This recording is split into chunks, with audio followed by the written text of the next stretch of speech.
आप ठीक हो? मेरे को क्या हो फिक्र हो रही थी आपकी। फिक्र तो मेरे को देते रहे जब तू रात रात तक घर नहीं आता था, सो नहीं पाता था मैं। कभी बोला नहीं तेरे को। आपकी बहुत याद आती है। तेरे को भी। एक बात पूछूं, मैं अच्छा बेटा नहीं हूं ना? मेरे से तो अच्छा है ना। मैं तेरा ख्याल नहीं रखा, लेकिन तू मेरा ख्याल रखा।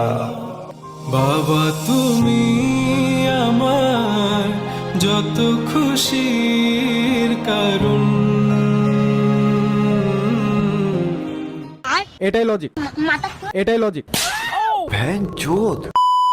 হ্যালো হোয়াটসঅ্যাপ গাইস, কেমন আছো তোমরা? দেখো সাদিকুল ভাই যেমন জান্নাত গেমিং এর টেবিলে পড়ে থাকা দুধের রহস্য কখনোই বের করতে পারে নাই, ঠিক তেমনই আলিফ গেমিং এর কন্ট্রোভার্সি করে উপরে ওঠার রহস্যটা আমি বের করতে পারতাছি না। তবে এতটুকু বুঝতে পারতাছি কিছু সস্তা ভিউ আর কিছু নয়সাল অডিয়েন্স পাওয়ার জন্য এত কন্ট্রোভার্সি। এখন চলো আলিফ গেমিং এর টপিক শুরু করার আগে বাংলাদেশ টপ 1 কে কেন আমি এই ভিডিওতে রাখছি সেইটা তোমাদের খুলে বলা যায়। ওকে, ফার্স্ট অফ অল তোমরা এখন যারা আলিফ গেমিং এর সাবস্ক্রাইবার, মানে বর্তমানে যারা ওর ভিউয়ার্স আছো, তোমরা ওরা চিনো কই থেকে? বাংলাদেশ টপ 1 এর থেকে, তাই তো? মানে তোমরা যারা আগে বাংলাদেশ টপ 1 এর রেগুলার ভিডিও দেখতা, তাদের কাছে এখন বর্তমানে আলিফ গেমিং এর ভিডিওগুলো যায়। সো আলিফ গেমিং এর যতগুলো ট্রাফিক আছে, আই মিন যতগুলো অডিয়েন্স আছে, তার বেশিরভাগই কিন্তু বাংলাদেশ টপ 1 এর অডিয়েন্স। এখন বাংলাদেশ টপ 1 মানে রাত ভাই। আপনাকে আমি ছোট্ট করে কিছু কথা বলি, এই যে আপনার থেকে আসা এতগুলো অডিয়েন্স, এগুলারে যে ডে বাই ডে আলিফ বোকাচোদা বানাইতেছে, আপনি কি একবারও চোখে দেখেন না? এই যে আপনার থেকে আসা অডিয়েন্স গুলারেই ডিসকর্ডে বইসা আরেকজনের রিপোর্ট মারতে বলতেছে, এইগুলা কি ভাই আপনার চোখে পড়ে না? নাকি দেখেও না দেখে আর ভান করে আছে? আরেকজনের কমেন্ট বক্সে যায় যে গালিগালাজ করতে বলে,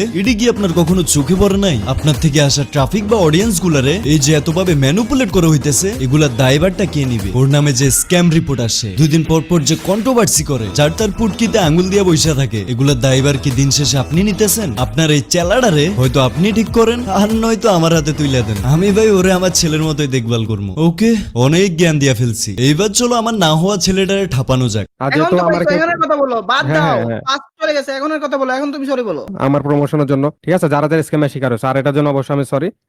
আর কেউ যদি না পাই আমার কাছে নক দিবা। একটা বোকাচোদা যে কিনা কিছুদিন আগে স্ক্যামের লাগে ধরা খেয়া লাইভে হাজার হাজার মানুষের সামনে সরি বলছে, মানে রোস্টাররা ওরা এমন ঠাপাইছে সরাসরি লাইভে এতগুলা রোস্টার আর এতগুলা অডিয়েন্সের সামনে নিজের মুখে সরি বলছে। সে আবাল চোদাটাই নাকি আবার পোস্ট করে যে রোস্টাররা নাকি কন্ট্রোভার্সি কিং। মানে ভাই গোয়ার ব্যথা কি এখনো যায় নাই? মানে আপনার যে সবাই পুটকিটা মারছিল, এখনো কি ওই ব্যথাটা ভুলতে পারেন নাই? শালা বোকাচোদা, কমিউনিটিতে এমন কোন টুর্নামেন্ট প্লেয়ার আছে যার নামে এতগুলো এলিগেশন? তুই আমার একটা কথা একেবারে ক্লিয়ার করে কইস তো, এই যে তুই যে বাইনচোদ, এটা কি তোর নুনু কাইটা ফেলার আগে হইছস নাকি পরে যায়? কইস তো আমার একটু। দেখো ভাই, একটা নরমাল বিষয় বুঝো। ধরো তোমার 2 লাখ সাবস্ক্রাইবার আছে, এই অডিয়েন্স গুলো কিন্তু তোমার উপর আস্থা করে তোমার সাবস্ক্রাইব করছে। এখন তুমি একটা অ্যাপ প্রমোট করলা, তোমার অডিয়েন্সদের বললা যে তোমরা এই অ্যাপসে যাও, এই অ্যাপসটা ট্রাস্টেড। ওরা তোমার বিশ্বাস করলো ঠিকই, বাট ওই অ্যাপসে গিয়া মারাটা খাইলো। এখন যখন তোমার অডিয়েন্স তোমার কমেন্ট করতেছিল, তখন তুমি গোয়ার মধ্যে আঙুল দিয়ে বসেছিলা, মানে তোমার অডিয়েন্সের কমেন্টে তুমি কোনো তোয়াক্কাই করো নাই। পরে যখন রোস্টাররা তোমার মাঠে কাটে সব জায়গায় ফালায় ঠাপানো স্টার্ট করলো, তখন তুমি 4-5 ঘন্টা লাইভ করে ওদের ভুংবাং বোঝানোর ট্রাই করলা, মানে তোমার অডিয়েন্সরে। এখন ভুংবাং বুঝাইতে না পাইরা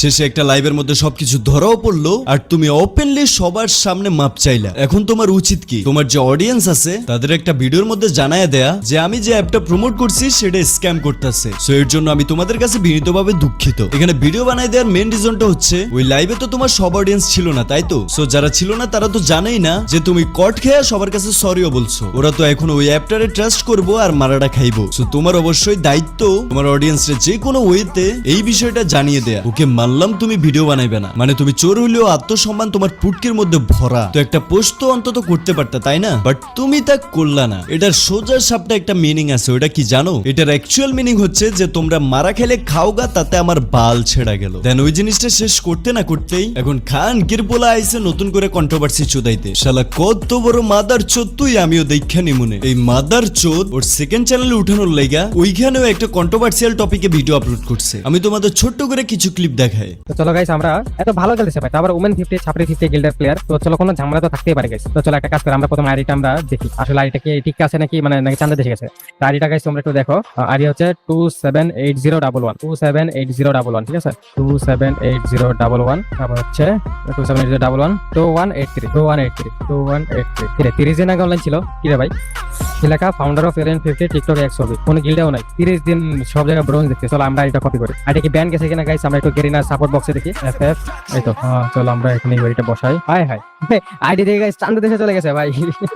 ভাইটা অনেক ভালো খেলে ভাই, দেখছো সানা বসদের এমন ভাবে পিটাইছে যে সানা বসের পিটানোর কারণে আইডি ব্যান্ড হয়ে গেছে। বাবা রে বাবা, মানে যে পোলাডারে 2-4 দিন আগে আমরা এক্সপোজ করলাম, ওই নাকি এখন আবার আরেকজন এক্সপোজ করে। ও মারছে। আচ্ছা যাই হোক, এমন তো না যে সে তার স্ক্যাম ঢাকার লাগে আরেকজন এক্সপোজ করতেছে। তো চলো ও যারা এক্সপোজ করছে, মানে এক্সোবির কথা কইতাছি, সে তার ভিডিওতে কি রিপ্লাই দিছে ওইটা একটু দেখা যাক। তো যখন সে বর্তমানে আমার কোনো দিক খারাপ দেখতেছিল না, তখনই সে কামলার মতো আমার পাস্ট খুঁজতে থাকে। তো আবার 6-7 মাস আগের পাস্ট হলে মানা যাইতো, কিন্তু মাদার চোদে 2 বছর আগে চলে গেছে। এন্ড এখন আমার কথা হচ্ছে, ধরো আমি পাস্টে প্যানেল ইউজ করতাম, হ্যাঁ তোমরা ধরে নাও 2 বছর আগে আমি প্যানেল ইউজ করতাম, কিন্তু এখনো যদি আমি প্যানেল ইউজ করেই থাকতাম, তো এখন কেন আমার আইডি ব্যান যায় না? এই জালিব গেমিং এর পুটকি চাটা ছেলে পেলে তোর বাপরে বলিস এই কোশ্চেনের অ্যান্সার দিতে, এন্ড তোর বাপ যেন এইটা প্রুভ করে যে আমি প্যানেল ইউজার। যদি আমাকে লাইভে আসতে হয়, হ্যাঁ আমি 1 পায়ে না 10 পায়ে রাজি। কিন্তু খানকির পোলা, তুই যদি প্রুভ না কইরা টপিকটা ক্লোজ করার ট্রাই করস, তাহলে তোরে নিয়ে একটা সিরিজ আপলোড চলবে। দেখো এখানে তোমরা কতটুকু বুঝছো আমি ঠিক জানি না, বাট মূলত আলিফ গেমিং যে আইডির কথা বলছে সেটা ব্যান গেছে আরো 2 থেকে 2.5 বছর আগে। এন্ড কি কারণে ব্যান গেছে ওটা তোমরা এক্সোবির ভিডিও দেখলেই বুঝতে পারবা। বাট লাস্টে এক্সোবি যে কথাটা বলছে, আমার মতে এটা আনফেয়ার কিছু না। যদি একটা ছেলে প্যানেল ইউজ করে খেললা, ওর আইডি ব্যান জায়গা, এন্ড ও আগে যেরকম খেলতো বর্তমানে তার থেকে আরো বেশি ভালো খেলে, সো ওই হিসাবে এখনো তো ওর প্যানেল ইউজ করার কথা। এন্ড প্যানেল যদি ইউজ করে থাকে তাহলে আইডিও ব্যান যাওয়ার কথা। আর আমরা যদি ধরে নেই যে আইডি ব্যান গেল না, মানে গ্যারেনা হাউয়ার পোলা এখনো ডিটেক্টই করতে পারলো না, ওই রকম হইলে তার পিসি চেক দিলে বের হয়ে যাওয়ার কথা। মূলত আমি আলিফ গেমিং এরও ভিডিও দেখছিলাম, এন্ড এক্সোবিট ভিডিওটাও দেখছিলাম। এখন আলিফ গেমিং কখন লাইভে আসবো আর কখন এসে এক্সোবিরে হ্যাকার প্রুফ করবো, এটা দেখার লাগেই আমি কোনো ভিডিও আপলোড করি না।